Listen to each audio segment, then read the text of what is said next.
Good morning.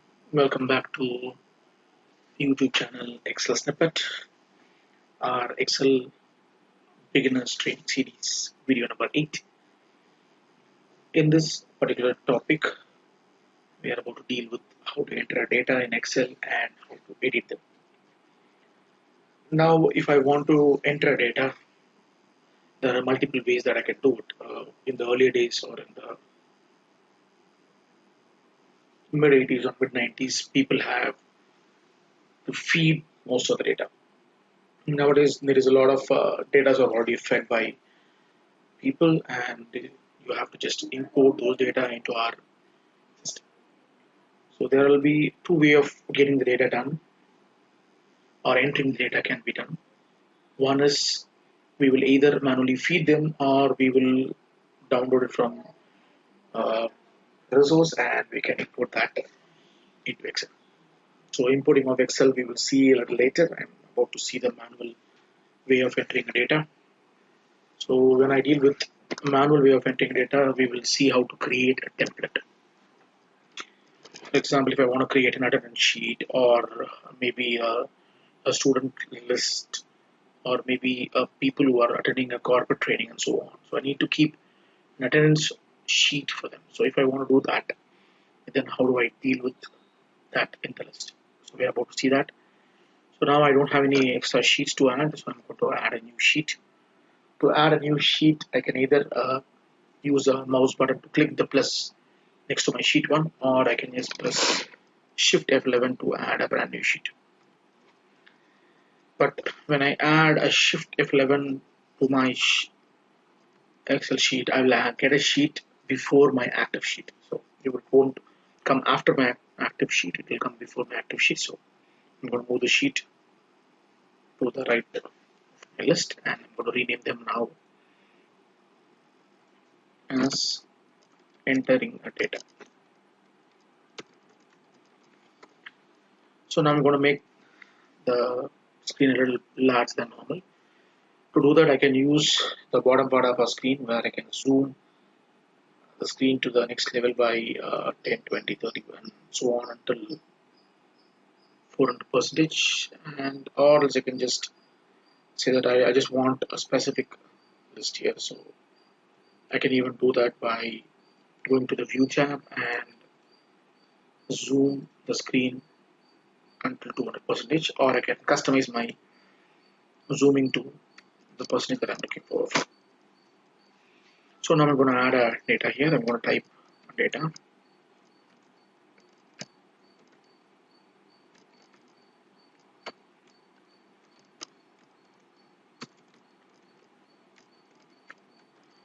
So when I type, sometimes my data may not be perfect. So I'll be typing in a multiple dimension here. It will not be one kind of data structure here. We may not have a proper data set or data which is uppercase or all lowercase. So we might get a data here and there or in a different point altogether. To convert them into a normality, I'm about to use the following function called labeling function. So I named it, or these functions are available under text functionality in the formula bar.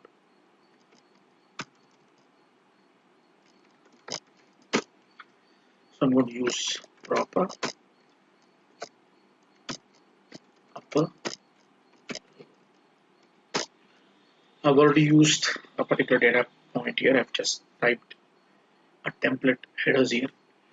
I can type anything that I want here. So I can even type, for example, serial number, employee name,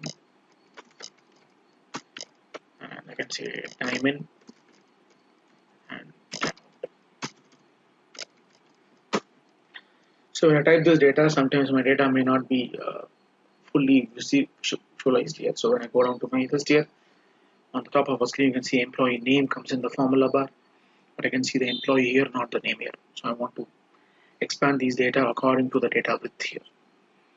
I can do that with ease. To do that, I'm going to use a keyboard shortcut, or I'm going to use this function called column autofit. So to do a column autofit, I'm going to use the keyboard shortcut Alt OCA,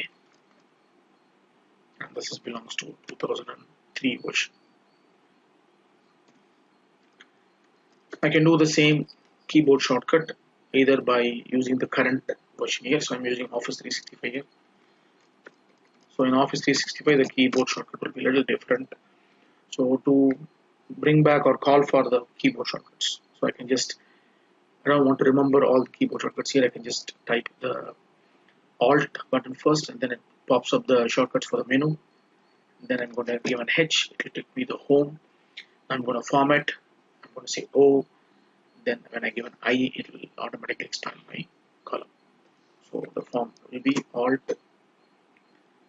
H O I will be the keyboard shortcut. I think even in our 2007 version to this version, so I'm about to use this as a base. So let's see how to do that. So this is how we do the column autofit. You can do the row autofit also. So if you want to do a row autofit here, then I'm going to use a keyboard shortcut here called Alt ORA according to the 2003 functionality. Here it might be a little different.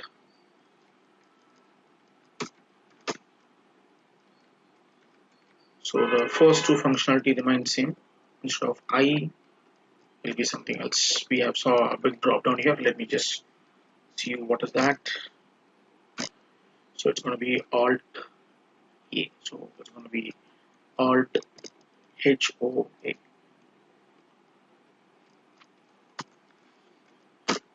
So instead of Alt ORA, it is Alt HOA.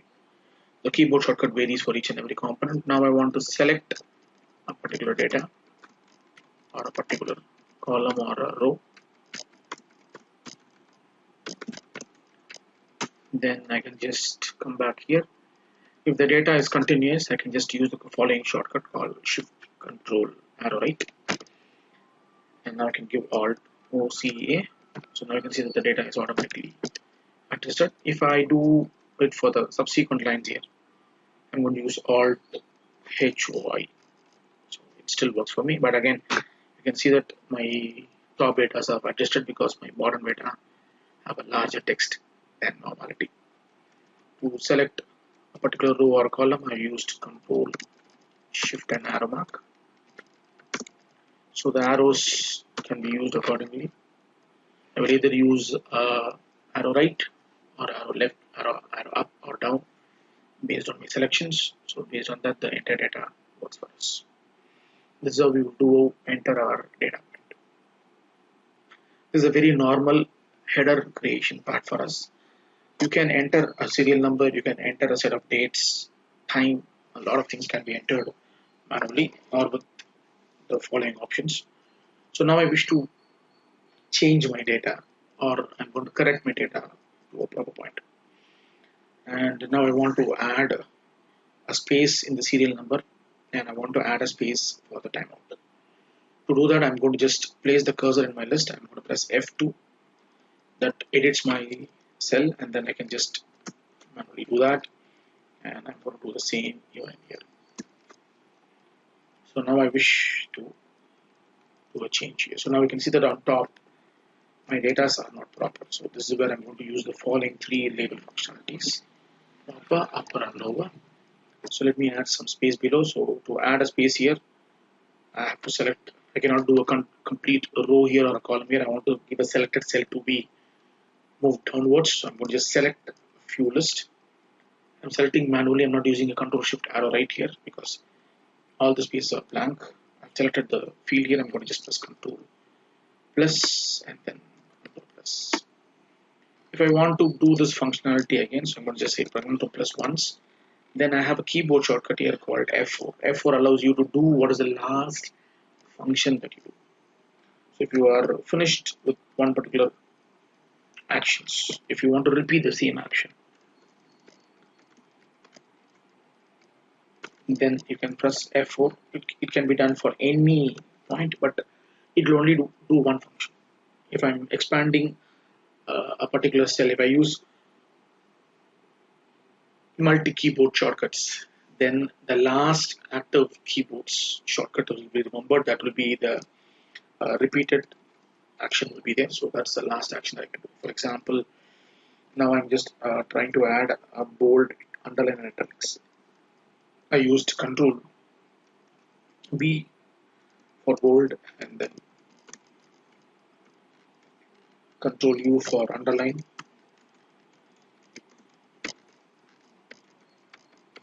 and then Control I for italics. So now the system understands the last keyboard shortcut. So if I press F4 right now, probably I can get an italics in all the other field, not the bold and underline field.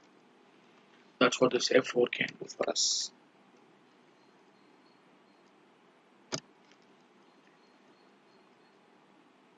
So this is the regular uses of our keyboard shortcuts where I can save a little more time. What I do is repetition of the same action can be done for any formulas, any rows and any columns. It still works very well. Now I'm going to use the three basic functions: proper, upper and lower. Sometimes we know there is a formula available there, but we never know what is the formula can do for us. If you want to know what the formula can do for us, you can just type the first few letters of the formula as you always do,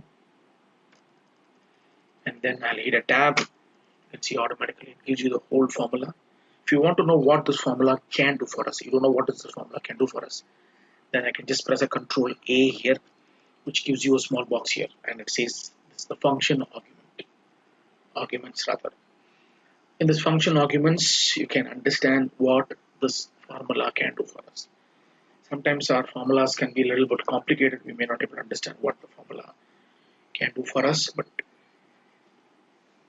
here it says the text is enclosed in a quotation mark, the formula that writes the text or the references to the cell that contains the list here. This is the text box that does this. If you closely watch below, it says converts the text string to a proper case, the first letter of each word to the upper cases and all the other letters to the lower cases. So it's going to only pop up, or it's going to convert the first letter of each word to a brand new capital letters. The rest of them will be small for us. So I'm going to just close this. This is what I did. I'm going to just select these cells because these are the cells. It's blank. I'm going to give a proper tab, place the cursor on top, and either I can press an enter. When I press an enter, it gives you the answer for the first line. But I want to populate all these selected cells with a formula here to populate from the C cell to the G cell or C5 to G5. I'll press Control Enter. That populates all my data. And you can see that the first letter of each word is capital, the rest of them are small. And you can immediately figure out that other two formulas what it can do. It's going to convert all my data into an uppercase. It's going to convert all my data into a lowercase. So I'm going to just come down here. I'm going to say equals UP, and then you can see that. I'm going to just select the top portion. I'm just giving an enter. I don't give a Control Enter because I can select the data. Then I'm going to populate this particular formula to the rows. To populate anything on the row, even if it's a formula or anything like that, I can use a Control R button to do that. Now I want to convert all of them into the lower point. I'm going to say equals LOW, tab, select the first cell on top, enter, and I can just select all the other cells, Control R. Now you can see that the data are populated one below the other in the defined format as stated according to the formula. Proper, upper, and lower. So these are the three formulas that we have learned today. I just made an enter. I've just altered the data according to my list. Now I'm altering the data not by editing a cell. Instead, I'm just changing the pattern at which the data looks like. Remember, these formulas are dependent on this particular line item. If anything happens to this line, the entire formula has no use. You can see the formulas are living, but unfortunately, these formulas have no effects in it. So if I delete this man by mistake, you won't see anything in here. So you have to have a data there. But I wish to keep all these formulas output perfectly. And even if anything happens to the top or a dependent cell, I can do that by converting the formulas into value. To convert the formulas into value, I'm going to use a keyboard shortcut called Control C, which is a copy of the data.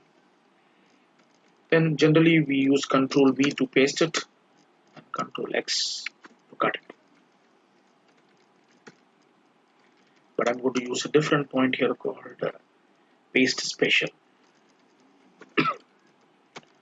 To create a space special option, I'm going to use keyboard shortcut Alt ES. And then I'm going to use the V to convert the formulas into value. I'm going to press enter once. So now we have learned a lot of keyboard shortcuts here. So remembering all of them will be a little tougher, but again, by practice you can do all of them readily. So now I want to select the C5 to G7. So I'm going to give Shift Control arrow down, arrow right. It selects the whole data for me. Now I'm going to copy this, Control C, and I'm going to use paste special keyboard shortcut to achieve it. So Alt ES will take you to the paste special options, and I can press a V here. It takes to the values. When I give an enter, all my formulas are converted into value.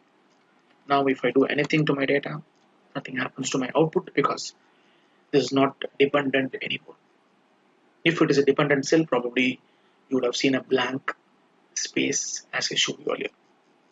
So this is how we do enter and edit the data. So let me do a small videos in here so we can learn this part, the partial basis, so that it will be better for us to understand it better. I can give you two more functionalities in here, but again it will be way too much for us to absorb. So I just finish this particular video series with this video. In this one we will be seeing part 2 and part 3 of entering and editing a data, with how to add a serial number, how to add adopt numbers. We can see all of them by using the autofill series and fill series and so on. So hope you enjoyed this video. So I'll be adding further more videos, at least 3 or 4 more by today. Probably will be getting 3 more videos here. So we are only halfway through now enter and editing of data. I just did probably video 8 part 1. I wish to do the part 2 sooner, so I'll be adding that at the earliest possible. Hope you enjoy my video. This is Vinod signing out from Excel Snippet, our YouTube channel. This is an Excel beginner series 1.0.